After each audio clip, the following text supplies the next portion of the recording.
I want to also acknowledge, recognize, and thank the NAACP, the National Action Network, for your participation today.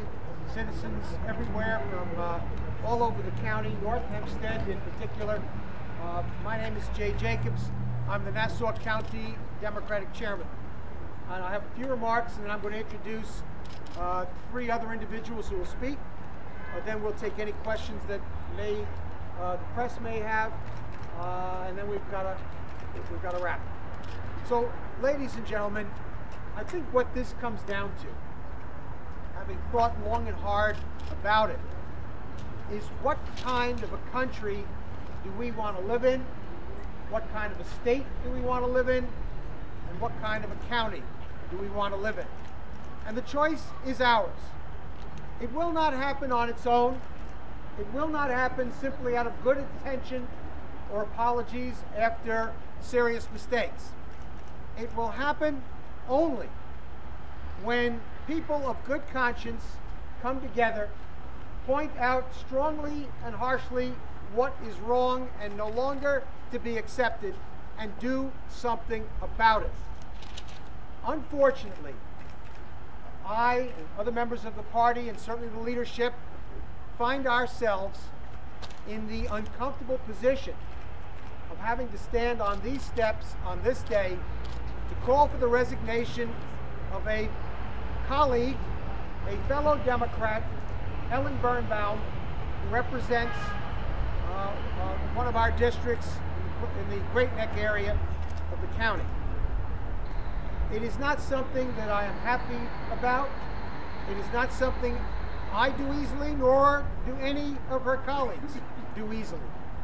But it is something that I believe, and we believe, the remarks that she made, which were reported, require. Some have said, isn't this an overreaction?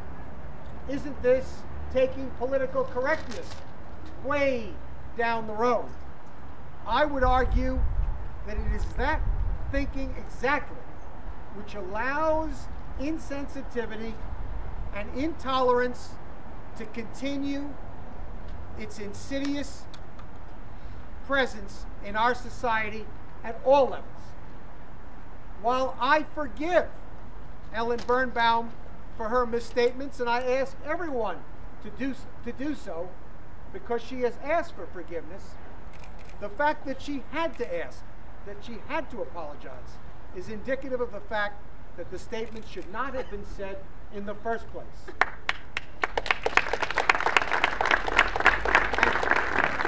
And I would add, you can ask for forgiveness, and forgiveness should be given, but that doesn't mean that there is no consequence. So why this consequence? Why so harsh a penalty? If Ellen Birnbaum were an employee of mine, and the same facts were to have happened, and I run a business, I would have fired her. But the fact of the matter is that more than that, she is an elected official. She represents not just her district.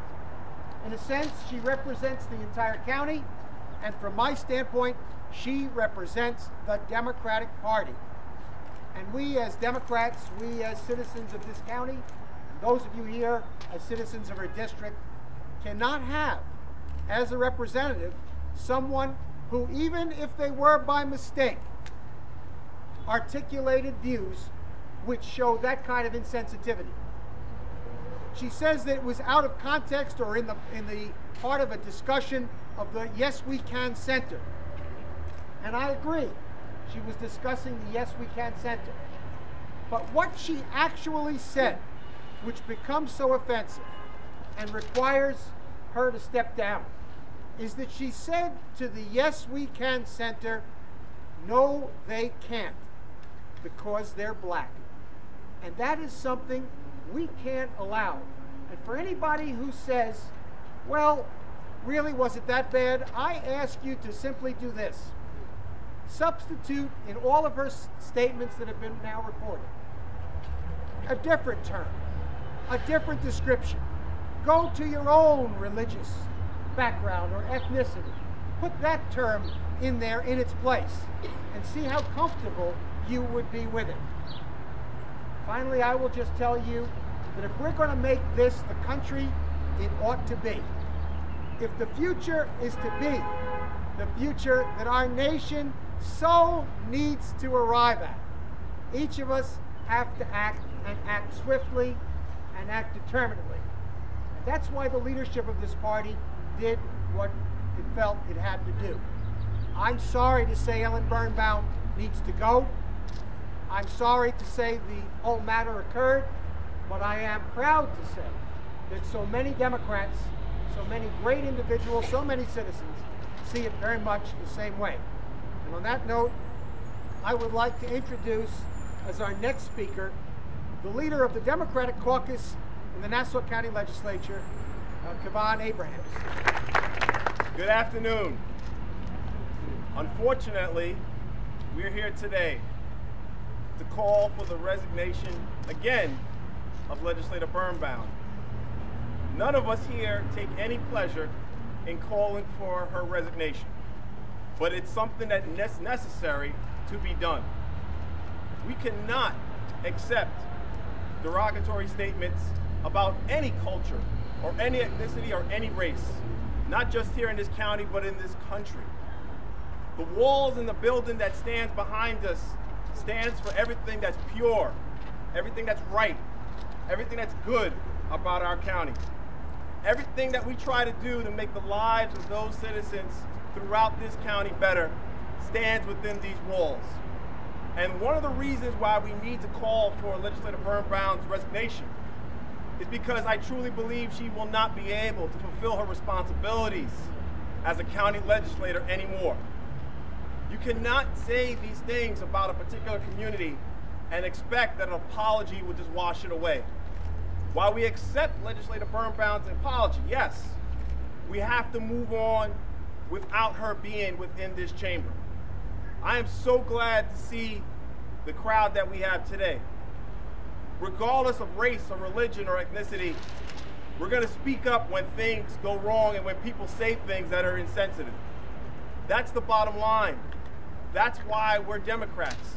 And quite frankly, party affiliation really doesn't matter in this case. Whether you're a Republican or Democrat, at the end of the day, we are all citizens of this country.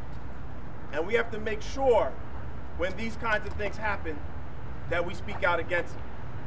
Now, unfortunately, Legislator Birnbaum did not see heed to our request to resign. So I was forced, as the leader in the county, to not only strip her of her legislative committees, but also to say that she is no longer welcome to caucus with Democrats here in this county. Also, we're taking steps to remove one of our staff members. At the end of the day, Legislator Birnbaum may be in the legislative chambers, but she will not resemble in any way be a member of the Democratic caucus. We don't stand up for stuff like that. We don't believe in stuff like that.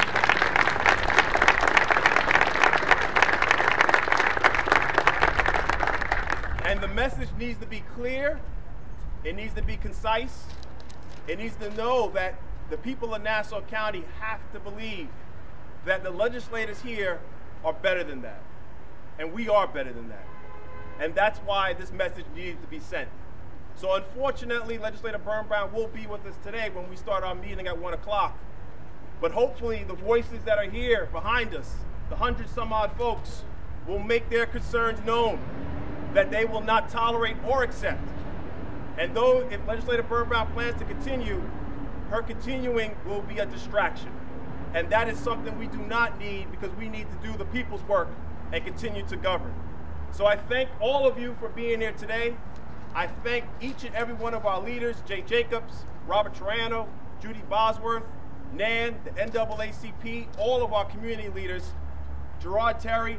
Thank you so much for standing up for something that we know needed your attention. God bless you all. Can I do right for Ellen Birnbaum's district?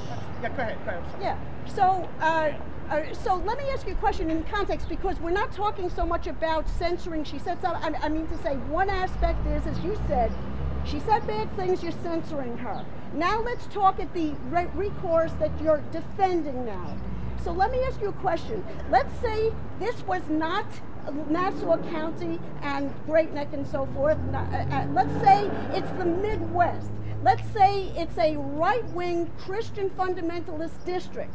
And instead of, excuse me, we're talking about the ability for a party to basically throw some elected official out of office. Let's say this person stood up and made a statement on behalf of a gay marriage. And they said, this counters our values. We are the Christian right. This counters our values. This person needs to be exorcised from our party and from office. How do you... well, understand. Let me answer that question, because I think it's listen, you know what? I think the more we answer questions, the more understanding we're going to create from the Democratic Party standpoint. When we seek out and we support and we work for individuals who run for office on our party line, we are looking for people who share our values and principles. The statements made by Ellen Birnbaum, regardless of what community she made them in or about, go exactly against our values and principles. And I think they go against the values and principles, frankly, of the Republican Party as well. Any party. They go against what I hope. They go against what I hope, more than party, are American values and principles. You can have your opinions on policy. We can differ on laws that should be enacted or not. But I think as Americans, the time is long since passed where we can believe that one group in our society is inferior to the next. And anyone who articulates that kind of a vision doesn't share our values and must accept the consequences of that. Any other questions? Yes, sir. Does the Democratic Party come up with a possible candidate in case Legislator Birnbaum resigns? No, we're not there yet at all. I just wonder if you feel, last question for me. Sure. You mentioned the basketball owner, you mentioned the chicken chain owner, and we seem to have been overwhelmed of late by this. Is this a sign of deteriorating racially insensitive? No, I think it's the reverse. Hold on. That's a great question. I think it's exactly the reverse. The question is it a sign of deteriorating race relations? I think what it is a sign of is people who would normally have accepted those kinds of statements as the natural course of things have decided enough is enough. We want our country to be a better place for all